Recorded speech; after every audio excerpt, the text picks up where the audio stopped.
Les anglicismes. Alors, qu'est-ce qu'un anglicisme? Un anglicisme est un mot ou une locution qui veut juste dire plusieurs mots mis ensemble, emprunté au lexique de la langue anglaise et qui est critiqué dans la francophonie lorsqu'il est employé au détriment de la langue française, qui veut dire lorsqu'il est employé au lieu du mot français. Alors, il faut faire attention. Certains mots empruntés à l'anglais sont acceptés en français. C'est le cas de badminton, beefsteak et box. Oh, le cas devrait être là-bas. Cependant, d'autres sont considérés comme incorrects car il existe des équivalents en français pour les réalités qu'ils désignent. Ce que ça veut dire, c'est quand il y a un mot qui existe pour dire exactement ce qu'on veut dire, il faudrait utiliser le mot français. Certains anglicismes critiqués devaient être remplacés par des mots ou des expressions de la langue française. Alors, comment on fait pour savoir si le mot est un anglicisme ou pas? Il faut que tu ailles vérifier dans les dictionnaires, par exemple, puis si tu as un acronyme qui est juste ici, à côté de ton mot, ça veut dire que c'est un anglicisme, donc tu dois changer le mot.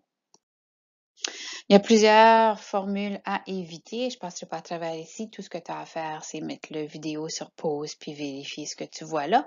C'est vraiment des expressions communes. Alors, il y en a que c'est critiqué, dans le sens qu'on l'utilise, c'est pas nécessairement mal, mais il faudrait faire mieux. Donc, moi, je te dirais critiquer, moi, je dirais évite. OK? Alors, exemple, un contracteur, un entrepreneur. Je vais aussi te laisser mettre ça sur pause puis vérifier ça.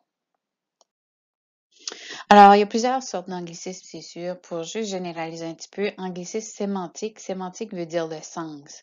Alors, c'est qu'on attribue le sens d'un mot anglais à un mot en français, mais c'est pas le bon mot. On appelle ça aussi des faux amis. Un exemple, on dit on emploie à tort, qui veut dire en mal ou de façon mauvaise, le mot définitivement, qui en anglais veut dire definitely. En français, le mot définitivement ne veut pas dire la même chose. On emploie aussi le mot pratiquer de mauvaise façon en français parce que si on dit on pratique notre sport pour se pratiquer, pour s'entraîner, c'est pas le bon mot. On devrait dire s'entraîne. On s'entraîne à un exercice. On emploie aussi à tort le mot performer. Alors, performer dans le sens de réussir, de briller, de se distinguer, c'est pas bien. L'anglicisme lexical, c'est quand on emprunte du lexique, des mots, directement en anglais. On dit feedback, on devrait dire rétroaction.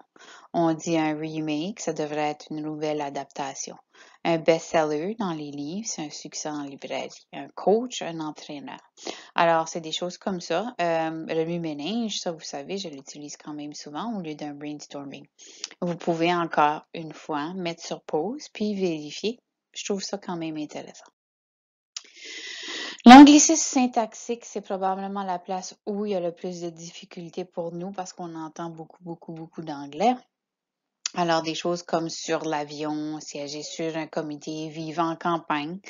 Alors, il faut vraiment faire attention à celle-là parce que à notre oreille, ça sonne bien. Vous vous souvenez de m'avoir déjà dit ça, mais ça sonne bien, oui, à notre oreille parce qu'on l'entend quand même fréquemment, on pense qu'on est bien. Vous pouvez aussi mettre sur pause puis vérifier. À éviter aussi, ça c'est plus des formules, tu sais, on dit: «Ah, ça va me prendre un bon 10 minutes à faire cet exercice». Ben, c'est pas un bon 10 minutes, minutes des féminins, alors c'est 10 bonnes minutes, juste des petits trucs comme ça. Alors, l'anglicisme orthographique, celui-là, il arrive aussi fréquemment pour nous parce qu'on est habitué d'écrire en anglais et en français. Ça, c'est seulement 2 exemples, il y en a beaucoup plus que ça, mais par exemple, en français, le mot appartement, ben, il prend 2 P. Alors, en anglais, il en prend juste un. Puis vous faites l'inverse, hein, comme dans le cours d'anglais, parfois vous l'écrivez la version en français. Le mot adresse, exemple, en français, ne prend seulement qu'un D, puis en anglais, il en prend 2.